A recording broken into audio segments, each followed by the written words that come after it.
ஒவ்வொரு நாளும் நம்ம அப்பா அம்மா வந்து கஷ்டப்பட்டு வாயை கட்டி வயிற்ற கட்டி வேர்வை சிந்தி உழைச்சி சம்பாரிச்ச காசெல்லாம் பத்திரமா சேர்த்து வைக்கணும்ன்ட்டு இந்த பேங்க்ல போடுறது, எஃப்டியில் போடுறது, இன்சூரன்ஸ் பாலிசியில் போடுறது, ஏன் சில சமயம் ஷேர் மார்க்கெட்டில் போடுறதுன்னு எல்லாம் சேர்த்து வைக்கிறதுலாம் எதுக்காக? நம்ம பிள்ளைங்க வந்து கஷ்டப்படக்கூடாது, ஃபியூச்சரில் அவங்களுக்குன்ட்டு ஒரு ஃபினான்ஷியல் சேஃப்டி இருக்கணும் அப்படிங்கிறதுக்கு தான். ஆனால் இன்னைக்கு நீங்கள் இந்த வீடியோ பார்த்துட்டு இருக்கப்போ 2.2 லட்சம் கோடி, எப்படி 2.2 லட்சம் கோடி சும்மா உட்கார்ந்துகிட்டு இருக்கு. 11,302 கோடி ரூபாய் உரிமை கோரப்படாமல் இருப்பதாக ரிசர்வ் வங்கியின் புள்ளி விவரம் தெரிவிக்கிறது. Over 25,000 crore worth of shares, 35,000 crore worth of mutual funds and over 78,000 crore worth of bank deposits. இதெல்லாம் என்ன பார்த்தீங்கன்னா நம்மளோட முந்தைய ஜென்ரேஷன் இந்த அப்பா அம்மாலாம் வந்து கஷ்டப்பட்டு சேர்த்து வச்ச அமௌண்ட் தான். இதெல்லாம் ஏன் இப்படி இருக்குன்னு பார்த்தீங்கன்னா அதுக்கு பேர் தான் unclaimed assets. அதாவது what happens to your money if you pass away without a nominee and without informing your family about your investments? These are India's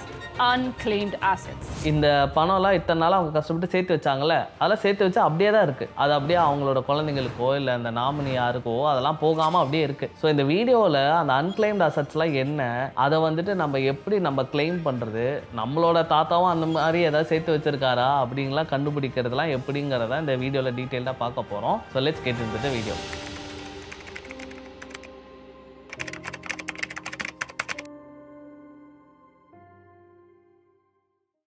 இந்த ப்ராப்ளம், இந்த unclaimed asset எவ்வளோ முக்கியமான விஷயம், எவ்வளோ டேஞ்சரஸான விஷயம் அப்படிங்கிறதெல்லாம் நம்ம தெரிஞ்சுக்கணும்னா ஆக்சுவல் நம்பர்ஸ் எடுத்து பார்க்கலாம், ஓகேங்களா? ஏன்னா இப்போ வந்துட்டு நம்ம எஃப்டி சொல்கிறோம்ல, ஏன்னா நம்ம ஃபேமிலி இது ஏதாவது இன்வெஸ்ட் பண்ணணும்னாலே ஃபிக்ஸட் டெபாசிட்ல போடுப்பாங்க, கரெக்டாக? இந்த மாதிரி எஃப்டியில் மட்டும் கிட்டத்தட்ட 42,000 கோடி ரூபாய் அப்படியே தான் இருக்குது. அது யாரும் அவங்க எடுத்துக்காம அப்படியே அவங்க போட்ட எஃப்டிலேயே தான் இருக்குது. அந்த இன்சூரன்ஸ் பாலிசியில் கிட்டத்தட்ட ஒரு 30-40,000 கோடி அப்படியே சும்மா இருக்குது. இது மட்டும் இல்லாமல் இந்த பிஎஃப்னு சொல்லுவாங்கல்ல, ப்ராவிடென்ட் ஃபண்ட்ஸ், அதில் ஈக்விட்டி ஷேர்ஸில் இதெல்லாம் கிட்டத்தட்ட ஒரு சில ஆயிரம் கோடிகள் அப்படியே இருக்குது, ஓகேங்களா? பட் யோசிச்சு பாருங்களேன், இந்த மாதிரி கஷ்டப்பட்டு அவங்க சேர்த்து வச்ச பணம்லாம் அப்படியே அது யாருக்கும் போகாமல் எங்கேயோ ஒரு வாலெட்டில் இல்லை ஏதோ ஒரு பேங்க் அக்கௌண்ட்டில் இல்லை அவங்களோட ஏதோ ஒரு டெபாசிட் அக்கௌண்ட்டில் சும்மா இருக்கிறதெல்லாம் பார்த்தா This is not a subsidy or a government gift. This is your money waiting to be claimed.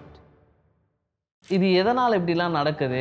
ஏன் அவங்க இத்தனை நாளாக கஷ்டப்பட்டு சேர்த்து வச்சதை ஏன் இன்னும் அவங்களோட கரெக்டான குழந்தைங்களுக்கோ இல்லை அவங்க நாமினிக்கோ ஏன் போய் சேரல அப்படின்னு பார்க்குறப்போ மெயினாக 2 ப்ராப்ளம்ஸ் இருக்குது. ஃபர்ஸ்ட் ப்ராப்ளம் என்னென்னா ஜென்ரேஷனல் சீக்ரசி.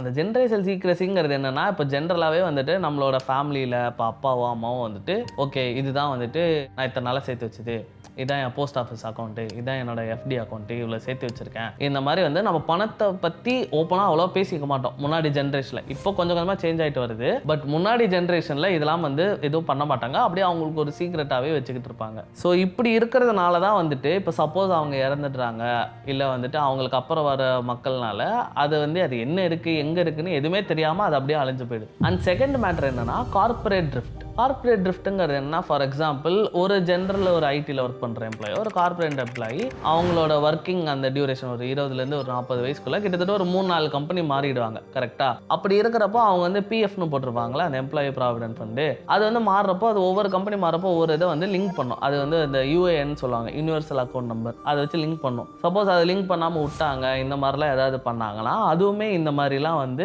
அப்படியே காணாமல் போயிடும். இதில் இன்னொரு முக்கியமான விஷயம் என்னன்னா, இப்போ இந்த பணத்தெல்லாம் கவர்மெண்ட் என்ன பண்ணிட்டாங்க, அவங்க எடுத்து யூஸ் பண்ணிட்டாங்களா அப்படிலாம் கேட்டிங்கன்னா அந்த மாதிரிலாம் கிடையாது. அது வந்து சேஃப் அண்ட் செக்யூராக நம்ம எங்கே போட்டு வச்சிருந்தோமோ அதே இடத்துல தான் இருக்குது. ஆனால் அந்த மாதிரி சேஃபாக இருக்கிறப்போ இன்னொரு மேட்ரும் நடக்குது. அதுக்கு பேர் தான் காம்பவுண்டிங். ஃபார் எக்ஸாம்பிள் ஒரு 20 வருஷத்துக்கு முன்னாடி உங்கள் தாத்தா வந்து ஏதோ ஒரு கம்பெனியில் ஷேர் வாங்கியிருக்காருன்னு வச்சுப்போம். அது வந்துட்டு ஒரு 1000 ரூபாய்க்கு வாங்கியிருக்காரு, ஒரு 10 ஷேர் வாங்கியிருக்காருன்னு வச்சுப்போமே. இப்போ அது 20 வருஷத்தில் அது எத்தனை வாட்டி ஸ்பிளிட் ஆச்சோ, எத்தனை வாட்டி போனஸ் ஆச்சோ, எவ்வளோ குரோ ஆச்சு, இந்த மாதிரிலாம் இருக்குல்ல. ஸோ அந்த மாதிரி வந்த மொத்த அமௌண்ட் அப்போ ஒரு 1000 ரூபான்னு போட்டது இப்போலாம் கிட்டத்தட்ட என்ன ஒரு 1 லட்ச ரூபாய், ஏன் 2 லட்ச ரூபாய் கூட மேலே கூட போயிருக்கும், கரெக்டா? ஸோ இந்த காம்பவுண்டிங்குமே ஏறிட்டு இருக்கும். இது அந்த ஷேர்ஸுக்கு மட்டும் கிடையாது, எஃப்டியில் போட்ட பணத்துக்கும் ஏறும், இல்லை நம்ம போஸ்ட் ஆஃபீஸில் ஏதாவது ஸ்கீமில் போட்டிருந்தாலும் ஏறும். இந்த மாதிரி எல்லாம் க்ரோ ஆகிட்டே இருக்கிறதுனால ஒரு வகையில் வந்துட்டு அது என்னதான் சேஃபாக இருந்தாலும் அது வந்து காம்பவுண்டிங்னால க்ரோ ஆகிக்கிட்டே இருக்குது. அண்ட் அதையுமே நிறைய பேர் வந்துட்டு ப்ராப்பராக யூட்டிலைஸ் பண்ணாமல் விட்டுறாங்க. என்ன ப்ரோ சொல்லுங்க, அப்போ என் தாத்தாலாம் இந்த மாதிரி ஏதாவது வாங்கி வச்சிருக்காரு, என்ன பண்ணியிருக்காருன்னு தெரியலையே, இப்போ நான் எங்கே போய் பார்க்கறது அப்படின்னு கேட்டிங்கன்னா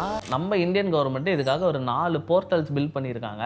அண்ட் முக்கியமான விஷயம்னா இந்த 4மே ஃப்ரீ போர்ட்டல்ஸ் தான், நம்ம எதுவும் பே பண்ணணும்னு அவசியம் கிடையாது. ஓகேங்களா? ஃபர்ஸ்ட் போர்ட்டல் என்னன்னா UDJM உத்கம் போர்ட்டல் அப்படின்னு சொல்றாங்க.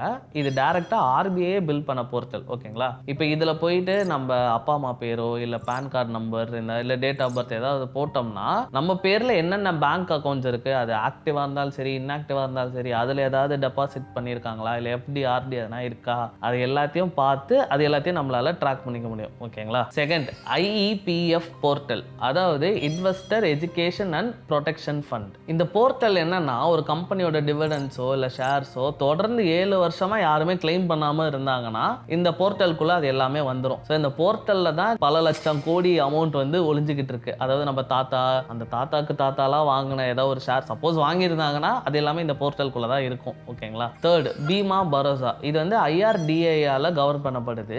இந்த போர்ட்டல்ல தான் வந்து insurance, term insurance, life insurance இந்த மாதிரி எல்லாமே வந்து இதில் தான் இருக்கும். சப்போஸ் அந்த யாராவது இன்சூரன்ஸ் எடுத்திருந்தாங்க அவங்களுக்கு வந்து டெத் பெனிஃபிட்ஸ் இந்த மாதிரி அமௌண்ட்லாம் இருக்குல்ல, அதெல்லாம் யாராவது கிளைம் பண்ணாமல் இருந்தாங்கன்னா அதெல்லாம் இந்த போர்ட்டலில் போய் செக் பண்ணி பார்த்து நம்ம ட்ராக் பண்ணிக்கலாம். ஓகேங்களா? Fourth EPFO account help desk, அதாவது இந்த EPFO தான் நம்ம எம்ப்ளாயி ப்ராவிடென்ட் ஃபண்டு. ஸோ நம்ம வந்து ஒரு கம்பெனியில் எம்ப்ளாயியாக இருக்கோம், ஆனால் வந்துட்டு நம்ம PFலாம் ஒழுங்காக ட்ராக் பண்ணல, நிறைய கம்பெனி மாறிட்டேன், எங்கே என்னாச்சுன்னே தெரியல அப்படிங்கலாம் இருக்கிறப்போ இந்த போர்ட்டலில் போயிட்டு நம்மளோட UAN நம்பர் சொன்னால யூனிவர்சல் அக்கௌண்ட் நம்பர் அதை வச்சு நம்ம எல்லாத்தையும் ப்ராப்பராக ட்ராக் பண்ணிக்க முடியும். இதில் முக்கியமான விஷயம் என்னன்னா இந்த மாதிரி இந்த 4 போர்ட்டல்ஸ் இருக்குல்ல, இதில் வந்து இந்த மாதிரி இவ்வளோ பணம் இருந்திருக்கலாம், இல்லை இந்த மாதிரி சேவிங்ஸ் அக்கௌண்ட்டில் இந்த மாதிரி FDலாம் இருந்திருக்கலாம், அது என்ன வேணா இருக்கலாம். கரெக்டாக? ஆனால் ஒரு சில பேர் இந்த ஏஜென்சிங்கிற பேரில் என்ன பண்றாங்கன்னா உங்க தாத்தா வந்து இவ்வளவு இன்வெஸ்ட் பண்ணிருப்பாரு, அது உங்களுக்கு தெரியாமே இருந்திருக்கலாம், அது வந்துட்டு இப்படி இந்த மாதிரி போர்ட்டல்ல போய் லாகின் பண்ணி பார்த்து நம்ம எடுத்துக்கலாம், எனக்கு வந்து ஒரு 20% கமிஷன் கொடுங்க, இந்த மாதிரி நிறைய ஏஜென்ட்ஸ் வந்து ஸ்கேம் பண்ணிட்டு இருக்காங்கிற ஒரு சில நியூஸ்லாம் வந்திருக்கு. ஸோ நீங்க அதெல்லாம் எதுவுமே பண்ண தேவையில்லை. ஏன்னா நான் முன்னாடி சொன்ன மாதிரியே இந்த 4 கவர்மெண்ட் போர்ட்டலுமே வந்துட்டு ஃப்ரீ தான்.